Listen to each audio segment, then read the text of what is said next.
नमस्कार विद्यार्थी मित्रांनो, स्वागत आहे तुम्हा सर्वांचं परत एकदा आपल्या जॉब कॉर्नर या यूट्यूब चॅनलमध्ये. तर विद्यार्थी मित्रांनो बघा, एस-एस-सी तर्फे इथे नवीन पदभरती निघालेली आहे विद्यार्थी मित्रांनो. या पदभरतीमध्ये 437 पदे विद्यार्थी मित्रांनो भरून घेतली जाणार आहे. या पदभरतीमध्ये मित्रांनो ट्रान्सलेटर या पदाची पदभरती केली जाणार आहे. ट्रान्सलेटरची पदे इथे भरली जाणार आहेत विद्यार्थी मित्रांनो. तर तुम्ही ही पी-डी-एफ अशा प्रकारे इथे पाहू शकता. तर ही पी-डी-एफ असणार आहे. तर बघा याच्यामध्ये पहिलं पद कोणतं आहे? ज्युनियर ट्रान्सलेटर ऑफिसरचं पद म्हणजे जे-टी-ओचं पद आहे.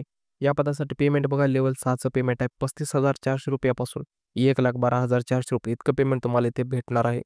बी क्रमांकाचं पद कोड आहे ज्युनियर ट्रान्सलेशन ऑफिसर, परत जे-टी-ओचं पद आहे. इन आर्म फोर्सेसमध्ये तुम्हाला इथे हिची पोस्टिंग असणार आहे. लेव्हल 6चं पेमेंट स्केल आहे ₹35,400 तुम्हाला पेमेंट भेटणार आहे.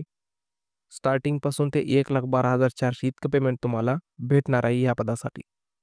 पोस्ट कोड सी बघा ज्युनियर हिंदी ट्रान्सलेटर म्हणजे जे-एस-टीचं पद आहे. या पदासाठी लेव्हल 6चं पेमेंट स्केल आहे ₹35,400 पासून ₹1,12,400 इतकं पेमेंट तुम्हाला दर महिन्याला भेटणार आहे.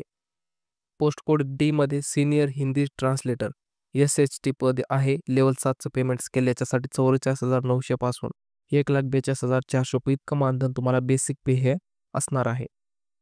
पोस्ट कोड ई बघा सब इन्स्पेक्टर हिंदी ट्रान्सलेटरमध्ये असणार आहे. सेंट्रल रिझर्व्ह पोलीस फोर्समध्ये तुमची पोस्टिंग असणार आहे. याच्यासाठी लेव्हल 6चं पेमेंट स्केल आहे. त्याच्यामध्ये ₹35,400 पासून ₹1,12,400 इतकं पेमेंट तुम्हाला या पदासाठी भेटणार आहे विद्यार्थी मित्रांनो. तर अशा प्रकारे ही जाहिरात इथे एस-एस-सी म्हणजे स्टाफ सिलेक्शनद्वारे प्रसिद्ध करण्यात आलेली आहे. तर अशा प्रकारे 437 पदांची नवीन जाहिरात असणार आहे विद्यार्थी मित्रांनो. तर आता बघा थोडक्यात आता या पदाबद्दल तुम्हाला शैक्षणिक पात्रता कोणती लागणार आहे, त्यासाठी तुम्हाला कोणत्या गोष्टी महत्त्वाच्या आहेत, त्या सर्व गोष्टी आता इथे आपण व्यवस्थितपणे पाहून घेऊ.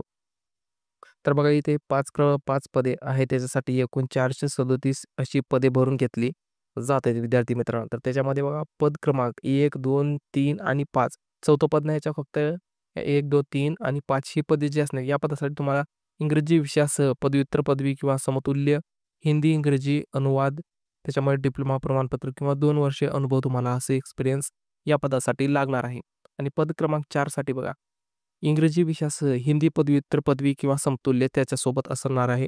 हिंदी इंग्रजी अनुवादात डिप्लोमा प्रमाणपत्र किंवा 3 वर्षाचा अनुभव तुम्हाला इथे लागणार आहे. वयाची अट बघा तुम्हाला 1 ऑगस्ट 2025 रोजी तुम्हाला 18 ते 30 वर्षे कंप्लीट असणं कंपल्सरी असणार आहे. जास्त असेल तर चालणार आहे आणि कमी असेल तरीही चालणार नाही.